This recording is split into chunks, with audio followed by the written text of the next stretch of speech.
Good morning, everyone. This morning I received a letter of resignation from Bill Peters, which I accepted.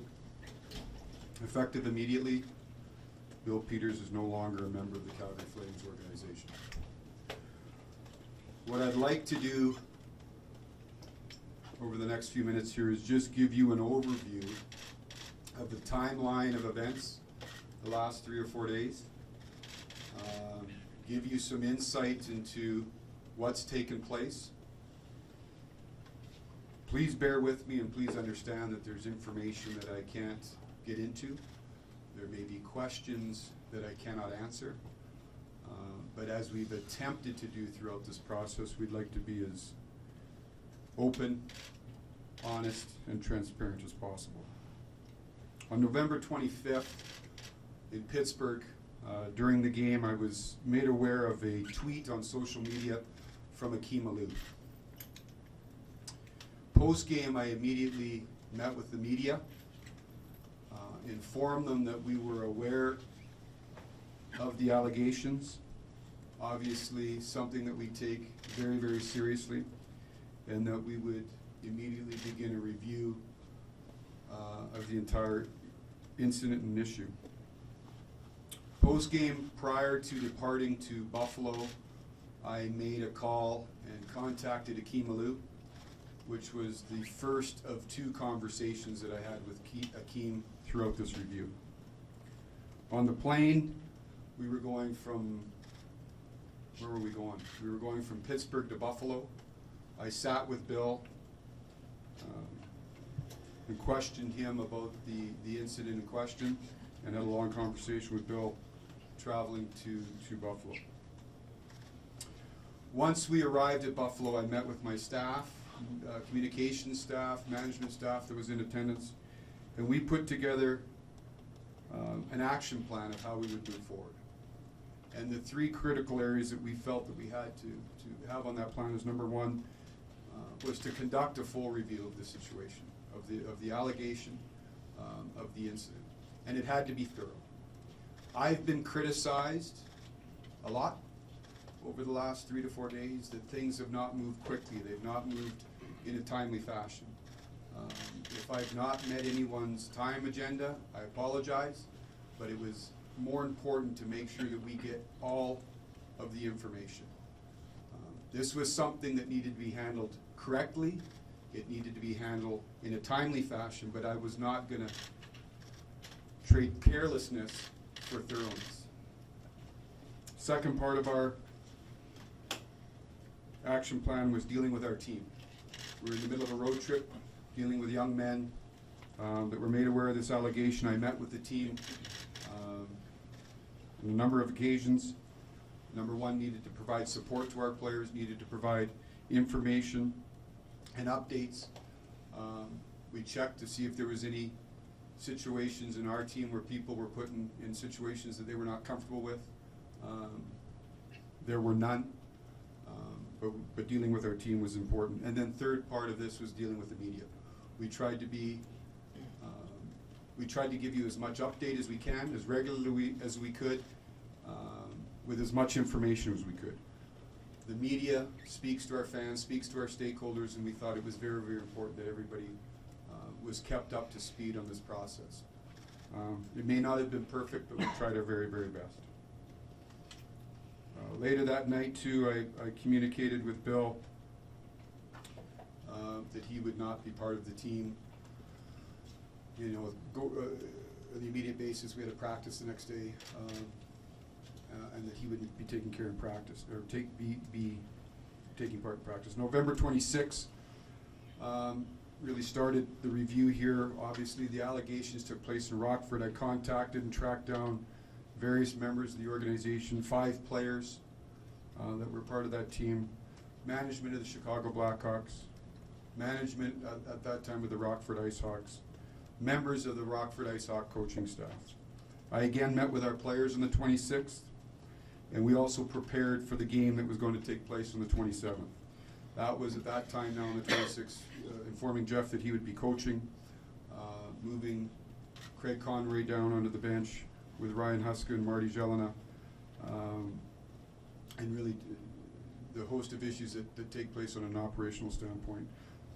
Later that day and in the early evening, I became aware of allegations that took place in Carolina. On the 27th, now we'll move to, I met with Bill, informed him that he wouldn't be traveling with the team, that we would fly him home to Calgary, which he did on November 27th. And at that time, I made contact with past and current members of the Hurricanes management staff, as well as the player that went public with allegations of contact. And these things take time. Players are all over former players are all over the globe, so we tracked him down and spoke with him. We played that night on the 27th in Buffalo, and during the game I received a letter from Bill, which also went out publicly as a statement that was addressed to me. Yesterday, we arrived early hours on the morning of the 28th. I gathered sort of the information put together the information that we had been gathering, obviously communicating both internally to the people within our organization, senior management, ownership. Throughout this process was involved and communicating regularly with the league, and continued to follow up on calls that I needed to follow up with. That brings us to today and the resignation letter that I received from Bill this morning. I conclude this of saying the subject matter that we've been dealing with over the last 3 days is difficult, it's hard, and it does not in any way reflect the core values of the Calgary Flames. It's been a difficult time, but we are going to move forward. Geoff Ward will be our interim coach. I met with our players this morning, and we're ready to move beyond this and focus on the game on the ice. I'll take a few questions. You guys just indicate to me. We'll start with Dave Rowe. We'll go to Eric Francis. Dave, please. With the announcement, with Bill's decision to resign, what's the status of your investigation? Do you conclude it? Do you continue the investigation, and will you make a public report on what you determine? Well, our review, for the most part now, I would say, is done. That information will be obviously turned over to the league, but we consider the matter closed. Eric? Your conversation when you were hiring Bill, a lot of questions are going to be asked as to whether or not you knew of this abuse. A, had you heard of any of these allegations before when you hired Bill? And B, did you talk to Ron Francis as part of your due diligence to hire him? Sure. Well, the first question, were we aware of any type of these allegations? Categorically, no. The question's been raised, do we know, and what do we know? We knew nothing of any nature that we've been dealing with the last couple of days. In terms of due diligence, you do due diligence. We do a full scrub on any hire, and I did speak to previous employers of Bill. Chris, that right at the back, please. Rob, I'm just curious how this is a bit of a follow to Eric's question. Excuse me, I can't. How does this change vetting of coaches? This is an incident, the spark this goes back 10 years. How does this change this, not just for you, but for any GM in the league as they vet staff? How much deeper do you think you'll need to go in the future to avoid something like this? No matter how difficult the situation you go through, I think anything you have to learn from it. There's lessons to be learned here, and certainly, I mean, I guess that's what I would say. You know, you always want to find out information. I think in all of us, there's probably things in the past that you know, people may not be aware of. You try to do as best a job as you possibly can. We'll continue to make sure we dig as hard as we can for anybody else. If I may just follow that, was there any indication that this is something Bill was hiding, or more that he just didn't imagine it being relevant or popping up 10 years later? No. Jermaine? Just one more to follow up on that, Brad. Who were some of the people that you did speak to when vetting Bill? And if you don't even want to reveal that, what will the conversation be like moving forward when vetting a coach? and the fact that those incidents never came up. Well, I don't, like, I guess it's a lot similar, Jermaine, to the previous question. I don't know if you're gonna find out all the information on, everything of everybody's past, but you have to do the best job you possibly can. Now, is there things that we can change and add? And sure, you look at your policies, you look at your procedures, and you always gotta get better. And so we'll attempt to do that.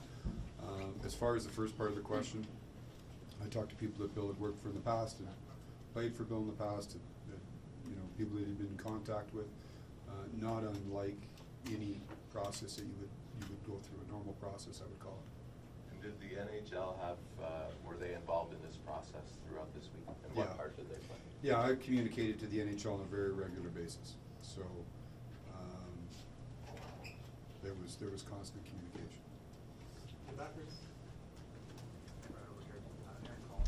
Excuse me? I'm Aaron Collins with CBC, Okay. just so you know who you're Yeah, talking to.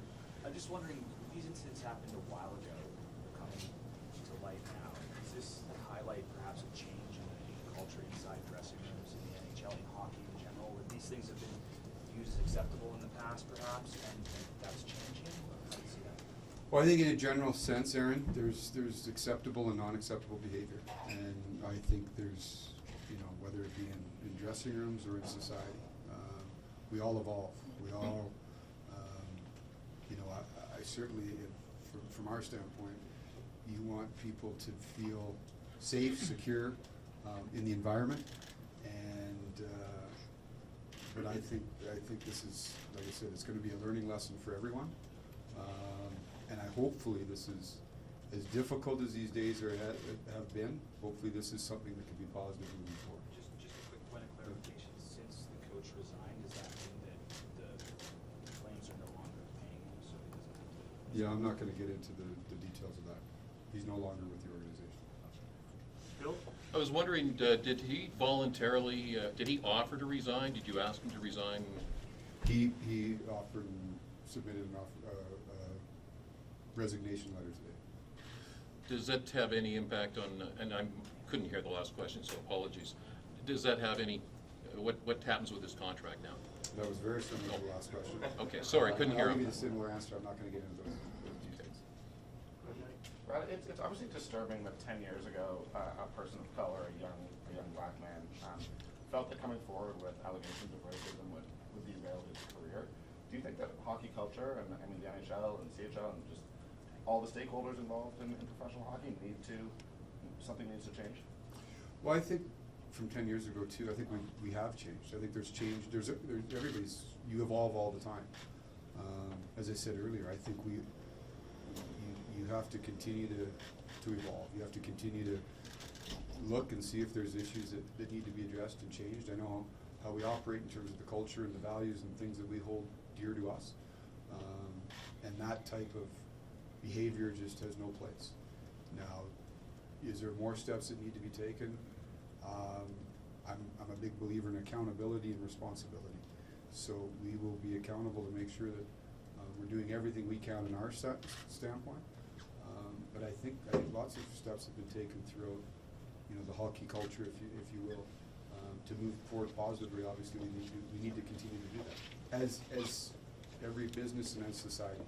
Go ahead, David. I think given that there's no playbook for handling something like this, looking back on the last few days at this point, are you satisfied with the way you handled it, the way you did the review, or will you review the review just to see if there's policies and procedures that you need to put in place?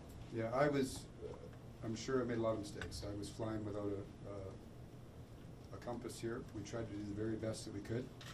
We tried to get all the information that we could. We tried to not react until we knew all the information. Like I said, I think anything you go through in life, you're gonna learn. I pray that nobody in this room or anybody else out there has to go through this. Hopefully that doesn't land at anybody's feet, but you deal with it as best you possibly can. Go ahead, back, please. Hi, I'm Audrey McGregor. I work for French National Network, French CBC. I would like to know what do you think would be the steps needed to be taken in the future to ensure something like that doesn't happen, like a formal process? What would that look like for you to help someone in your position? It's a good question. I don't know right yet. You know, those are probably all things we're gonna look into. I don't know if you can plan for every eventual outcome or every possible scenario. I think as we talk to our people, I think there's always got to be a feeling that people can come forward if you've got an issue, if you've got a situation that you either don't feel comfortable with or you need to talk. We talk to our players about it all the time. We try to give them outlets that they can come and communicate when there's issues that they need to communicate about.